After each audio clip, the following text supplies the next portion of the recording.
आनंदम प्रणाम। आनंद आ रहा है जैसे जैसे हम सूत्रों पे आगे बढ़ रहे हैं।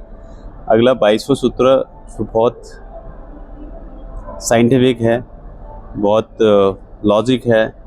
आप उसमें आंख बंद करके भी भरोसा कर सकते हैं, क्योंकि प्रेजेंट मोमेंट के, प्रेजेंट समय के उसमें काफ़ी उदाहरण देंगे हम आपको। सूत्र पे बने रहिए। मृत्यु मध्यादि मात्रा तत्वास्तोपि विशेषा। मृत्यु मतलब विशेष, मध्य मतलब बीज का, अध्यादि मतलब उससे भी तीव्र। जो आत्मा की मुक्ति के 3 चरण बताया है, वो 3 चरण यही है। पहला मध्य बीज का, सामान्य और तीव्र, जो 3 तरह की बताया है। जैसे संप्रज्ञात समाधि की उस साधना से भी जाने के लिए हल्का, मध्यम और तीव्र स्तर के जो होते हैं वो बताया है।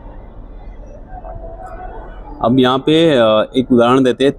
थियोसॉफिकल सोसाइटी, जिसकी स्थापना 19th सेंचुरी में करी गई थी, उसके जीते जागते जो मैत्रेय बुद्ध के नाम से प्रख्यात है, जड्डू कृष्णमूर्ति का आपने अगर सुना होगा नाम, तो वो स्पिरिचुअल सेक्टर पे उनका बहुत ऊंचा स्थान है ज्ञान मार्ग में।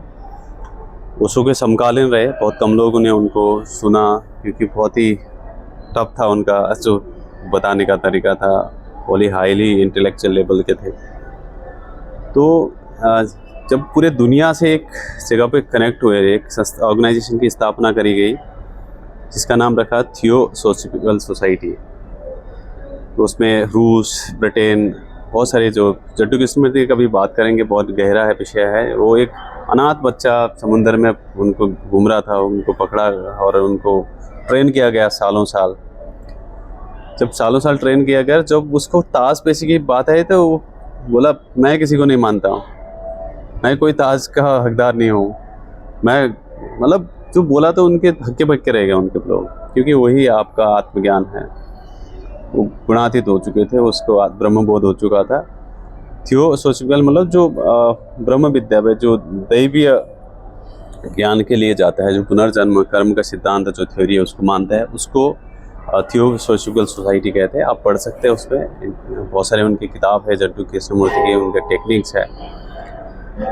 तो वो कहते हैं कि जो आत्मा जो होती है वो खनिज तत्वों से, जो भी तत्व है, कुछ भी तत्व है, उससे खनिज पदार्थों में जाती है। देन उसके बाद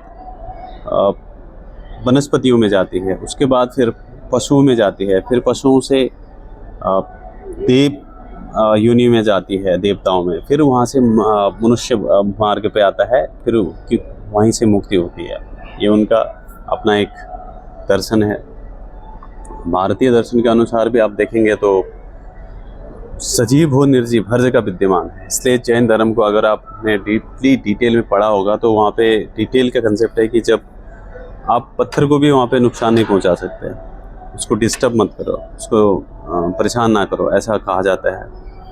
और वो जैन धर्म का मत है कि आप ऑलरेडी मुक्त हो, आप ऑलरेडी मुक्तात्मा हो, लेकिन जो काल्पनिक अज्ञान है उसके कारण आप ये बंधन में फंसे पड़े हो। आपका ज्ञान है, लेकिन आप ऑलरेडी मुक्त आत्मा हो।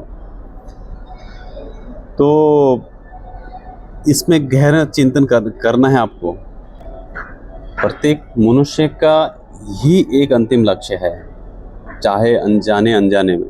इसके अंदर कभी न कभी कुछ न कुछ जीवन में ऐसी घटना घटती है, तो वो सोचता है सत्य क्या है। सत्य तक पहुंचना हर एक, चाहे किसी भी धर्म के, चाहे इस्लाम हो, चाहे जूइश हो, चाहे क्रिश्चियन हो, चाहे बुद्ध हो, चाहे कोई भी सनातनी हो, कोई भी हो, उसका नोइंग और अननोइंगली उसका एक ही परम लक्ष्य है, सत्य तक पहुंचना। जैसे जन्मता है, मरता है, तो वही सत्य है। इसका जीता जागता उदाहरण रमण महर्षि का हमने पिछले सूत्र में भी कोट किया था कि उनके आश्रम में एक गाय रहती थी जिसका नाम था लक्ष्मी। ये हमने उन गुरुओं को सुना है जो आज भी है और वो वहाँ रह चुके हैं। जब वो प्रवचन देते थे तो गाय चले आती थी उनको सुनने के लिए। जब भी प्रवचन होता उनका गाय चले आती। और स्वयं रमण महर्षि का बहुत अत्यधिक प्रेम था उनके प्रति, गाय के प्रति, उस लक्ष्मी के प्रति। जब उस गाय की मृत्यु हुई तो रमण महर्षि ने बोला कि इसकी मुक्ति हो चुकी है।